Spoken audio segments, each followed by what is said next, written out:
live from New York. No, we are in Laguna Woods, and it's the Laguna Woods Show with your host and moderator, Esther Grossfield. Here's Esther. Hi, welcome to the Laguna Woods Show, where every guest matters. Today we have a very special guest. She's an author and a humorist, and her name is Jan Marshall. Hi, Jan. Hello. How So are nice you? to have you here. Well, I was in the neighborhood, so I dropped by. You know, you've done so many things in your life, and I don't know where to start. So let's start with something that you created. You created the International Humor and Healing Institute. Yeah. Can you tell us a little bit about that? Well, I was a newspaper columnist. Yes. And then an author, and I did a lot of motivational speaking. And a lot of people came up to me and asked how I could help them. They would give me problems and I would solve them, mostly with humor and hope and that. And I was contacted by a man named Norman Cousins, who was a wonderful, wonderful humanitarian and professor and author and editor and everything. And he had established that humor and hope healed people. So his assistant called me and asked me to come up and talk with him. Yeah. And we shared some techniques. Yeah. And after that, I formed the International Humor and Healing Institute. He was on the board. Steve Allen was on the board. Yeah, Steve Allen. Then you had a show with him. A whole bunch of doctors Yes. and celebrities, Yeah. including John Cleese, who said, I'll be on the board. He said it, of course, with an English accent. Mm-hmm. But you can't make me do anything I don't want to do. So I didn't and he didn't. But we used to help people in hospitals. We would go to schools. I spoke at Redlands University, humor and business. With women, it was humor and sex. Yeah. We had a lot of men in that class, actually. And so Steve and I became very close. I had a television show called Jan's Humor Place, and Where actually, was it? This was in the last century, really, before you were born, probably. Yeah, and he was a guest, and then I became a regular on his radio show, WNEW, and it was fun. Yeah. So you like to write, huh? You like to write? Yeah, I write several columns. I write for the Globe, as a matter. I write for the Globe. Yeah, whenever they can fit in, you know, a resident. Yeah. They have so many ads. Yeah. Which seems more important Yeah. to them. So I also write for a paper that we have here. It's not a paper exactly, it's online. It's called Village Independent News, and it's for residents, all residents. Yeah. You can write, you can send queries, you can do letters to the editor. It is for the residents, by the residents. So I want people to know about that. And I write for several other papers, Senior Correspondence, Irma Bombeck site, and also Sage News in Canada, of all things. Oh my Yeah. God. Can you tell us a little bit about, you have a certificate of hypnosis, a clinical hypnotherapist. Right, yeah. Why don't you close your eyes, and then, now give me your password to your bank account. Yes, I do. How did that come about? Can you tell us a little bit about that? Well, I went to school and I learned how to be a hypnotic Really? person. Yeah. And did you practice Oh it? yes, I had clients, and I Really? even have them here as well. Yeah? I don't do that as often now. Mostly I write. I write books. I write columns. Wow. I write checks. That's it. Yeah. Well, you wrote a book about fine humor, no matter what. Yeah. Can you tell us a little bit about that? I mean, Well, about the it's a book. humor book. A lot of it were columns that I've written previously, and a lot of them are just about everyday hassles. For example, do you have an iPhone by any chance? Yes. Okay, then you've had experience with Siri. She's the virtual assistant that lives in the phone. She doesn't get me. Do you know what I mean? You're supposed to ask for anything you want. Yes. She will give you direction, she'll give you information. I asked for a Thai restaurant. Find Yeah. a Thai restaurant in Laguna Woods. She said, a shirt tie? I said, no, a tie. She said, shoe tie? Over and over, it was a tie for your shoe, a tie for the shirt, a tie. No, a Thai restaurant. After a while, it became too much. And so I asked for a bar mitzvah. I figured they had drinks there. And, so she and I are going for marriage. We're going for marriage counseling. Yeah, Sarah and I. We're trying to work it out. I don't want to have to see another phone. You know what I mean? Yeah. Wow, sorry. Okay, so what are some of the techniques that people, any tips about people that they could be happy? Any techniques that you have? Well, there's a whole bunch. There are, first of all, I think, especially here, there's a lot of illness, there's a lot of grief, there's stuff, and you have to heal. Yeah. You just have to take the time. Yeah. And if you are a friend, relative, or neighbor, Yeah. do not simply say, oh, can I do anything? Do something. Make dinner. Send a masseuse to the person. Maybe a hairdresser, or if it's a guy, somebody to shine their head or something. Do something. Have their car washed. Yeah. Actually doing something instead of saying, can I do Or you have a service, pay for a service where the food is delivered.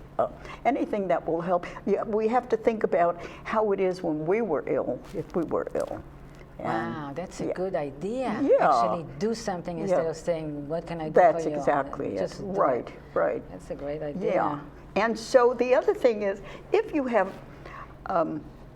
look, say you're on a car and it's bumper to bumper. Yeah. What are you going to do? Yeah. You can't do anything unless you can get off the Talk freeway. to Siri. Talk to Siri. God, we're not talking right now. See, Siri wants to borrow my car, and she'd like a coffee break. I don't have time for that. Do you understand that? Yeah. So this is what I recommend. Yeah. You accept what you can. Yes. You're in a car. It's a perfect time to sing. When your family hates your singing, I taught Edith Bunker how to sing. That's how bad. The way I never spanked my kids, but I said, if you don't behave, I'm going to start singing. I'm going to sing. And they, no, Mom, beat us. Do anything, please don't sing. Yeah, so what I recommend is always have something with you that can remind you to lighten up. So if it's in your purse, your attaché case, or in the car, either carry a rubber chicken, or a cooked one, or I don't know, right? Or a kazoo. A kazoo, you know about kazoo? Yeah. Do they have kazoos in Israel? Yeah. Okay, I think that's where it started, the kazoo. It sounds like an Israeli name, kazoo. It's an Israeli name. Yeah, Irv Kazoo, I think, started it. Yeah. And so that's what you do. You find a way just to get through something. You could even curse in your car if you want, as long as it's not violent. I don't believe in any kind of violence, except if you're at Nordstrom at a half-price sale and someone takes your parking space, forget it. I think it's appropriate, don't you? Not in your new car. You have a beautiful car. So what kind of activities have you participated here in the woods? I've done everything. As a matter of fact, I worked here. The pay was incredible. I'm telling you, I'm now in the top 1%. I worked at the Trading Post and the office. I had my own singles club. The progressive you told me singles. about it. You ran your own clubs, huh? Yeah. So how many clubs? well, only one club that I ran, but you know, the wild rowdiness, the pregnancies that wouldn't stop. We had to close the shop. Yeah, the wild people, these people who live here. I also, I used to go to the gym a lot, and now I run. Well, I did. You don't believe that I run? Okay, I walk. But You walk fast. I walk very fast, yeah, from the recliner to the TV. But what happened was, just happened this last week. What? I was running near Clubhouse 3, and I thought I heard applause. But it turned out to be my thighs hitting together. What? I mean, anyway, but I was paid $5 to leave, so I think it's an important fact to know that I was probably the first person to turn flab into profit. Well, you told me that you were involved with a lot of celebrities. I mean, you know, Well, you knew a lot of celebrities. Yeah, don't Can say you involved. mention- Well, Sean Connery is still stalking me. Now it's a stalker on a walker, but still, yeah. No, when Steve Allen and I became very close, I had created the humor rooms for hospitals. Yeah. I designed them. And he gave me all his tapes and books and other things. And what happened is we were ready. We had met with the Santa Monica Hospital, with the chief of staff happened to have been a nun, a mother.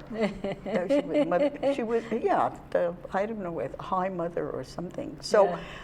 And we were really ready to do it, and he was thrilled to know that it was going to be called, the first one was going to be the Steve Allen Humor Room, with humor tapes and books, and it was for the staff, the nurses, so they wouldn't rehash all the, you know, the pain that they see and work with. Instead of a coffee break, it would be a humor break. Yeah. Doctors would write a prescription for patients, so instead of just like a sitz bath or something, they tell them, which is kind of a funny thing. So they would go in the room for 15, 20 minutes, however long, and have that respite, because humor is a connection, and it heals. It heals your body, it heals your mind, and it takes your mind off other things that are unpleasant. And and mainly it would also be for the families, because if you notice, if you've ever gone to a hospital, you sit in the waiting room and it's green and dull and it's, you know, you're worried about things. Here you'd have a place to amuse yourself and to just a break. But so, what happened, he died. It was an unexpected thing. Who? Steve Allen. Oh, yeah. And so I kind of gave up that dream. But I sometimes think, we should do it at Saddleback. That's maybe a good the idea. Ellen DeGeneres, you know, that's a but good idea. But it takes funding. Funding is not funding, what I have. Huh? I have chickens, I have kazoos. Funding I don't have. Yeah. Okay. You met Phyllis Diller, and she wrote in one of your books. Oh, yeah. Actually, we were going to do a book together. Yeah, well, we met. I was doing a show, I think it was Mid-Morning LA, and she was doing another one. We were in the elevator together, and I was holding my first book, which was called Still Hanging in There, Confessions of a Totaled Woman. You know, like total, yeah, like your car not your car. So she asked me about it, and we started chatting, and she thought I was funny, I thought she was funny, and we became friends. She made me lunch at her house. She showed me the gorgeous closet she had organized and all that stuff. And so she wrote a blurb actually for this book. This is the book. This is the book. It's called Dancin' Schmancin'. Yes. With the scars, finding the humor no matter what. And she wrote a blurb, and she was just great. And was she funny? She was so funny. Yeah. So, you know what I liked about her a lot? When she was funny without poking fun at someone else. It was never at anyone else's expense, except she would joke about her, you know, Fang, her husband. But that was just, excuse me, I'm gonna, okay, yeah. So, yeah, she was pretty great. And she had a lot of charity events at her home. We had lunch in Beverly Hills a few times. You know, she was a nice person. I liked her a lot. And so, you are single? Have you? not necessarily, but yeah. Did you try Yeah. internet dating? Oh, internet dating, I Yes. did. You know, you're supposed to pick out who you want. Yeah. So the first one, I wanted a tall, thin guy, right? And this one guy showed up on stilts. You know what stilts are? In the circus, they're wooden things. And he was a nice guy. I had to end it because I got splinters in my thighs. So that's not good. I dated a dermatologist. He sent me 6 long stem bottles of calamine lotion. I don't know. Did you try to hint something? Was he hinting? Yeah, no, that was his thing. His song was "I've Got You Under My Skin." We always had a dance to that. It didn't work out. I did meet somebody, and it really worked out well for a long time. And I remember once we were making love, and I whispered, I said, "What is it?" I didn't know you were making love. Okay. Should I use another word? No, that's the right word. And anyway, I whispered, "Are you comfortable?"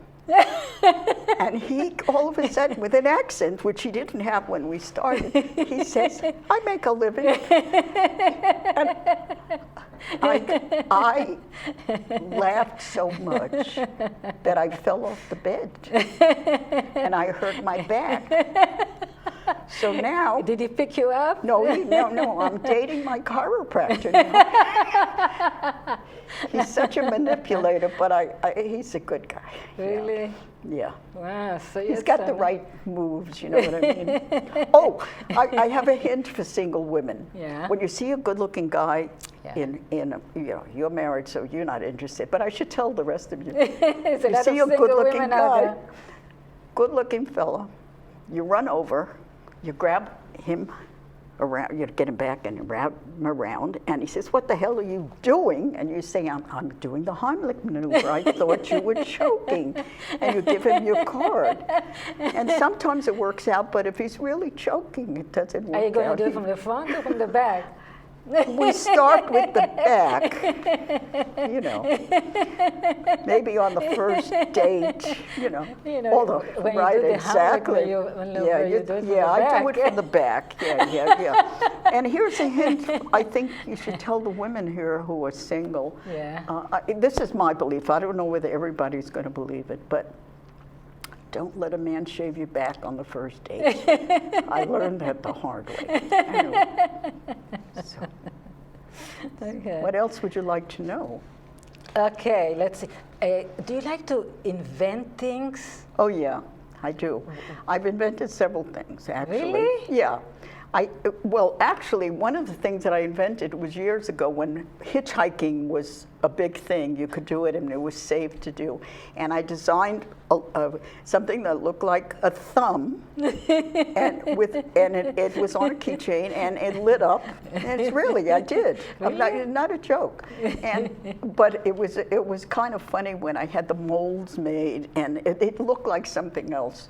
You know what I mean? It had a phallic look to it. And the factory guy said, "What are you going to use this for?" And I tried to explain. But my kids used to take it to school. They would ride their bike, it was a fun thing. It was a good way to get the attention of a waiter in a restaurant. So, Oh, really? yeah. Anything else? But I truly invented something called Auto Talk, and I went to the Inventors Club, and I met this great guy there. Yes. His name is Robert or Richard get in touch with me. He said that he loved the idea, and he was a true inventor with machines and other things. But we lost touch. We both were not in the club anymore, and I cannot reach him. So if anybody knows a Robert or a Richard who has invented things, have them get in touch.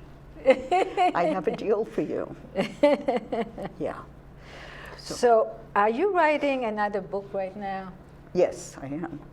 What about? But this is the one I want to sell yes, now. yes, yes, yeah. Okay, the book I'm writing Do you now. want to talk about that? I mean, Sure, let's do it. Dancing Schmancin' with the Scars is really an easy read. It's satire.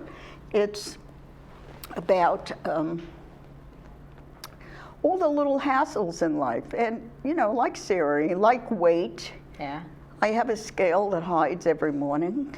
You know, it's not an easy thing trying to find and it's about finding the humor no matter what. And when I say no matter what, I mean no matter what. You have to take time for the grieving, for the healing, for, you know, all of us go through so many things, but particularly when, you know, our age, in our 40s, right? Isn't that? And I myself, I had cancer, I had a brain tumor, I broke a nail. It was, you know, just life's passages. And so how did you deal with that? well, mostly How did you deal with I cried. your illness? I mean, if tears had calories, I'd be a tall, thin blonde like you, but it doesn't work that way. I had to heal. I had to take care. I had a caregiver. And as one of the things we did was when my hair was growing back, it was this big, you know, like an inch. Yeah. And I always wanted to be a blonde, you know, so she dyed my hair blonde, she bleached it. It turned out I looked just like Eminem, the rocker. Oh my God. And I wanted a tattoo, born to be kinda, maybe sorta wild, and I grabbed my crotch a lot, so it didn't work out. I went back to my natural mousy brown. Yeah. Well, you look very nice. Yeah. But so the point of the book is to Yes. find humor whenever you can. No matter what. No matter what, but not when you're going through the stuff. Yeah. You're not going to. You have to take the time for whatever it is to get through. And some things you don't get through. Look, here, there've been so many, you know, Yeah. a lot of people die. Yeah. You know, we're a little older here. Yeah. And you never get over the loss of certain things and certain people, and you have to know that. But as Rose Kennedy said, you know, you cover the scars a little bit. The scars cover your grief, and you can get through another day and another day. And that's an important thing for people to do, to understand that. Because if you notice, a lot of people will say, get over it, okay, it's been a year, or, you know, nobody knows your sorrow or what you've been through. So I wanted to ask you the tips that you can give people that are going through an illness. Yeah. Well, I think you should get funny movies, funny tapes, funny books. And surround yourself with funny people. That's it. You're not going to see dark. Like there's a new movie out. I haven't seen it, but it seems like it's a depressing at this time. Don't mention names. Okay, I won't. But the guy just won the Golden Globe as Best Actor, but I won't mention names. But that's not the time to see a dark, dreary. That's right. Heavy. That's a good idea. Lightness is what you need. Surround yourself with people like that, and also people who support you. Yes. You understand? It's really important. This is not the time to be with a relative who annoys you or something. Right. Read funny books. No, that's part of it. Funny if you can. movies. Yeah, something amusing or something lighthearted. It could be a musical. It could be something like that. The other thing I would recommend to most people is to, you know, you're going to keep a pen and pencil with you at all times and pretend that I am your boss and you have to report one funny incident every single day. And what happens is sort of like a gratitude list. If you write at night, the more gratitude you have, you find more and more things to be grateful for. And so I would suggest that anybody, even if you've never written anything before, have a pen and pencil or even on your phone, and just observe something silly today and then tomorrow, or absurd in some manner. And after a while, you'll notice that a lot. I mean, it'll be coming to you without you even knowing. You might even end up with a book. I belong to the Writers Club, so people can come to the Writers Club, and we'll help them with that humor. So that's the important thing, to focus. Whatever you focus on is what you're going to feel. Yes, yes. And so if you can, yes. But we have to be patient with those who can't at some time. When they are going through a rough time, it's not for us to judge whether or not, hey, lighten up. There are you cannot times just say that. Yeah. They have to think about something that makes them happy. They have to If figure they out. can, yeah. Yeah, The yeah. thing is, they're not going to forget the grief or the person, Yeah. but there are amusing things about that person's life that they just lost. And they can think about that every once in a while. They should Right. think about the good Right. things. Yeah. Well, you know, we had so much fun. Oh, good. Is it over? Yes, it's Oh, over. wow. It's so nice to having you here. Oh, And thank we you. had such a I could good be time. back in a half hour. What do you think? Thank you for coming. Thank you for having me here. And thank you for watching. And next time we'll have another interesting person. Thank you. Bye. Thank you. That was lovely.